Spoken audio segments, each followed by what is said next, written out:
अल निनोच्या प्रभावामुळे यंदा पाऊस कमी होणार असल्याचा अंदाज हवामान विभागाने वर्तवला आहे. मान्सून लांबल्याने शेतीचे कामे आटोपून शेतकरी आभाळाकडे आस लावून बसला आहे. पण मृग नक्षत्र संपलं तरी पावसाने हजेरी लावली नाहीये. त्यामुळे शेतकऱ्यांच्या काळजीत भर पडली आहे. वातावरणाचा अंदाज पाहून अनेक शेतकरी आपल्या सर्जाराजाला बाजाराचा रस्ता दाखवत आहेत. मात्र बाजारात गेल्यानंतर बैलांना योग्य दर मिळत नसल्याचं दिसून येतंय. काय आहे बाजारातील स्थिती पाहूयात. पाऊस नाही, पाणी नाही, काय नाही. शेतकऱ्याची भरती अडचण आलेली आहे सर. 1 महिना झाला पाऊस नाही. जनावराला खायला जे होतं ते टाकून दिलं विकत घेऊन. आता सध्या आम्ही 60,000ला जोडी घेतली. ते व्यापारी लोक 40-45ला मागायला लागले. शेतामध्ये काही कामं नाही, धंदे नाही. त्याच्यामुळं शेतकऱ्याची भरती अडचण आलेली आहे. आता घरामध्ये पैसा नाही, पाणी नाही, राहायला काय नाही. त्याच्यामुळं घोर संकट आलेलं आहे.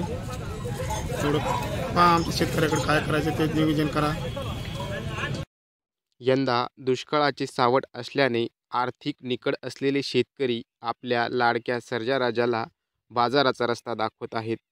मात्र बाजारात गेल्यानंतर बैलांना अत्यल्प दर मिळत असल्याने शेतकरी हवालदिल झालाय. पावसाळा सुरू होऊन महिना उलटत आला तरी अद्याप देखील मराठवाड्यात पावसाने हजेरी लावली नाहीये. त्यामुळे सर्वत्र दुष्काळी परिस्थिती आणि पाणी टंचाईमुळे पशुधनाच्या विक्रीत वाढ झाल्याचं पाहायला मिळतंय. जालना जिल्ह्यातील रामनगर या मोठ्या बैल बाजारात बैलांच्या किमतीत घट झाल्याचं पाहायला मिळतंय. सध्या जनावरांना चारा व पाण्याची टंचाई भासत असल्यामुळे जनावरे विकण्यासाठी आलेल्यांची मोठी गर्दी दिसतीये.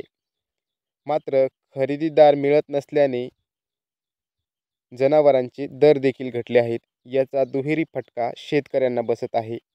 त्यामुळे शासनाने शासकीय चारा छावण्या सुरू कराव्यात अशी मागणी देखील शेतकरी करत आहेत.